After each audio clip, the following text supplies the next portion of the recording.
Hi, Pine Richland students. Today, Mrs. Bowers and I are going to be sharing just a brief update about the AP exams for 2020 and share some test day details with all of you. I know you've seen this image numerous times, and it just gives us an opportunity to remind all of us of our focus on learning, especially during our current circumstances and learning at home.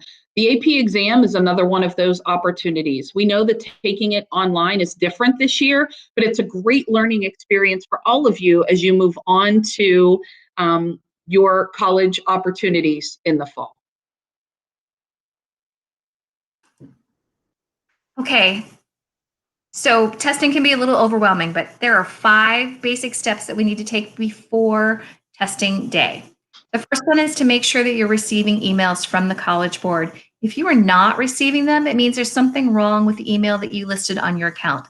So I need you to go into your account, make sure your email is okay, right, and legit, and take care of that. It can't be your Pine Richland email. I think it was very emphatic with you about that when we did the registrations, but if it is still listed as your Pine Richland email, you need to change it to your personal email.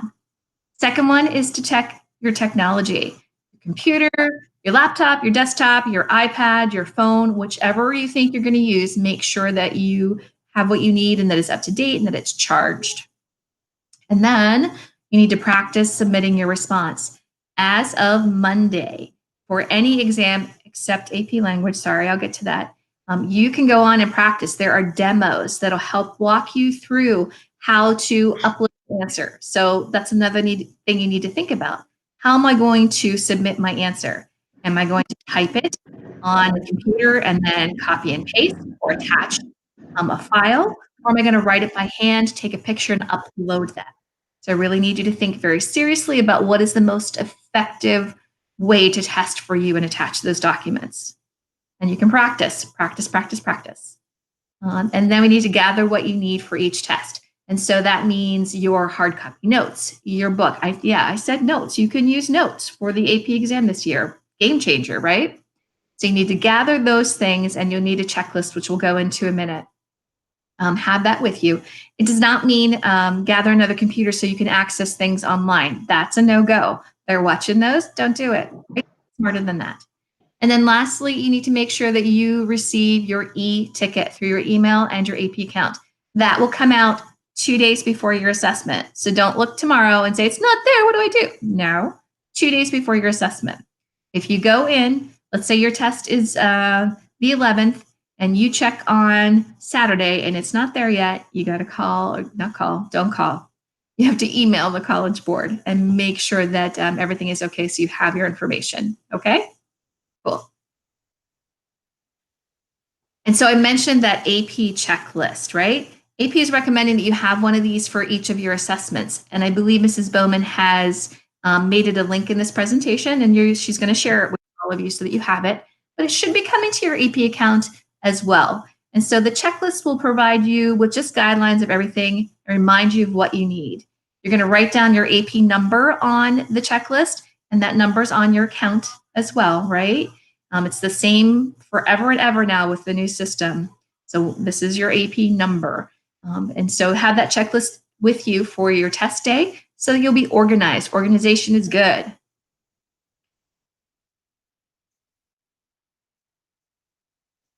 And so just some reminders about guidelines for the AP exams for this year. We've shared this already, but again, we want to review it with you briefly. We know by hearing from your teachers that you are ready. If you remember, the exam content is only going to include units of study that were covered while we were still physically together in the building from quarters 1, 2, and 3. I also want to remind all of you that as a student enrolled in an AP course at Pine Richland High School, it is a requirement for you to complete the AP exam. Even in this different testing format, it continues to be a requirement for all of you. You are receiving a weighted grade for the course, and completion of the AP exam is part of those requirements. The exam fee for this year remains $94, and while the deadline for those fees to us at the school was Friday, April 17th, please, if you have not submitted those fees, we ask that you do that as soon as possible. So there are a series of explainer videos available for each subject, and those can be accessed through the College Board. And again, they're quick, easy, accessible videos that run through what you need and what exam day is going to be like, basically reinforcing what Mrs. Bowman and I are talking with you about. If you haven't had a chance, or if you're concerned, go on and look at them, right? I have every confidence that you guys are going to be okay. You've got this. You've had the material. You are way more tech savvy than I am, for sure, right? So this shouldn't be a huge hurdle to overcome for you. It is a new normal, but I think this could open up a realm of possibilities in terms of AP testing in the future. So there are lots of positives to come out of this. If you're worried, check out the explainer videos. Okay, the not random, but the very different assessment in this whole thing are the AP World Language assessments, French, German, and Spanish. Everyone else has written work to do. You guys are only doing the speaking part. Not only, it's a hard part, don't get me wrong. But again, you've been talking with your teachers all year. You can do this. And I know talking with your teachers, they're a little concerned and worried that they want to make sure everything's right. You guys know what you're doing with these tech devices, so I'm not worried about that. So here is a quick, nice and easy, concise plan of what you need to do, right? Number one, determine what device you will use. It has to be either your phone or a tablet, something with a microphone. You cannot use a computer or laptop for the world language assessments. On May 11th, the World Language Exam app will be available for download on Apple Store or Google Play. You got to get that app on May 11th so that you can practice. Everything I'm understanding, it's a very intuitive app. And so you basically install the app, make sure your microphone's working, and it'll be ready to go. You just need to do the practice. So then on test day, you have to make sure of a couple of things. Number one, that your phone is charged. You place your phone on do not disturb so nothing else comes in. Then you close all the other apps. So the only thing really that's going on with your phone is that it's ready to go and charged above 25%. And then 30 minutes before the exam, you log into your AP account and sign in with your e-ticket. You don't open the app. Once you launch your test, that app will automatically open for you. So again, you are tech savvy. You've got this. It's gonna be okay.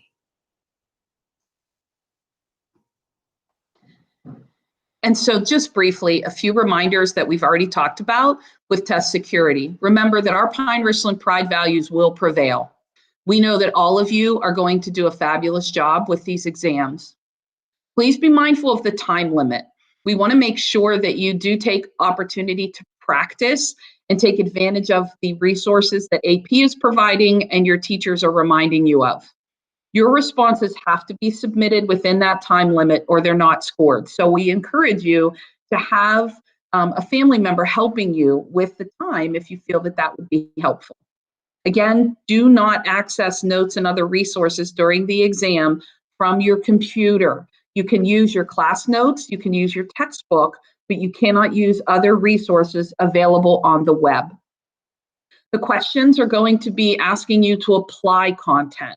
So it's a different format, not multiple choice, as you might be accustomed to taking with some of your exams. This is applying content. So it's more open-ended problem-solving types of responses that you are definitely ready for.